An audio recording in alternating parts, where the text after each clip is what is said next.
हरियाणा की राजनीति में इस वक्त कड़ाके की ठंड के बीच एक ऐसा सियासी तूफान उठा है जिसने बड़े बड़े दिग्गजों की नींद उड़ा दी है। 2 कुर्सियां और दर्जनों दावेदार। क्या बीजेपी अपने ही सबसे वफादार योद्धाओं को किनारे लगाने वाली है? किरण चौधरी और रामचंद्र जांगड़ा की जगह अब राज्यसभा में कौन दहाड़ेगा? क्या ये रामविलास शर्मा की राजनीतिक विदाई है या कुलदीप बिश्नोई के लिए आखिरी मौका? आज इस रिपोर्ट में देखिए हरियाणा बीजेपी के वो गुप्त नाम जो दिल्ली जाने की रेस में सबसे आगे हैं।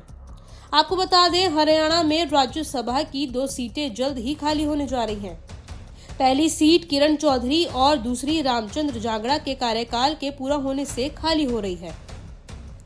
संख्या बल के हिसाब से एक सीट बीजेपी के खाते में पक्की है, जबकि दूसरी सीट पर जोड़ तोड़ की राजनीति यानी चक्रव्यूह रचा जा रहा है।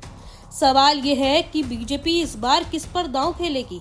क्या किसी पुराने दिग्गज की घर वापसी होगी या फिर नए चेहरों को मौका मिलेगा?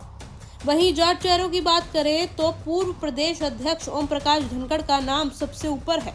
धनखड़ काफी समय से केंद्र की राजनीति में हैं, लेकिन उनकी नजरें दोबारा हरियाणा में अपना रसूख स्थापित करने पर टिकी है। हालांकि जानकारों का कहना है कि पूर्व मुख्यमंत्री मनोहर लाल खट्टर के साथ उनकी समीकरण इस फैसले में अहम भूमिका निभाएंगे। इसी रेस में दूसरा बड़ा नाम है जेपी दलाल का। लोहारू से चुनाव हारने के बाद दलाल फिलहाल राजनीतिक रूप से सेट होने का रास्ता देख रहे हैं। वहीं दलित कार्ड की बात करें तो सुनीता दुग्गल की लॉटरी लग सकती है। कृष्णलाल पवार के विधायक बनने के बाद एससी कोटे से राज्यसभा की जगह खाली है, जिसे भरने के लिए दुग्गल एक मजबूत दावेदार मानी जा रही हैं। लेकिन सबसे ज्यादा चर्चा रामविलास शर्मा की है। बीजेपी के आधार स्तंभ कहे जाने वाले रामविलास शर्मा को जिस तरह पिछले दिनों हाशिए पर धकेला गया, उससे उनके समर्थकों में भारी नाराजगी है। क्या पार्टी उन्हें राज्यसभा भेजकर इस नाराजगी को दूर करेगी? दूसरी तरफ पंजाबी वोट बैंक को साधने के लिए मनीष ग्रोवर और संजय भाटिया के नामों पर भी मंथन जारी है। संजय भाटिया ने खट्टर के लिए अपनी लोकसभा सीट तक कुर्बान की थी, लेकिन क्या उनका ये राजनीतिक त्याग उन्हें राज्यसभा की दहलीज तक ले जाएगा?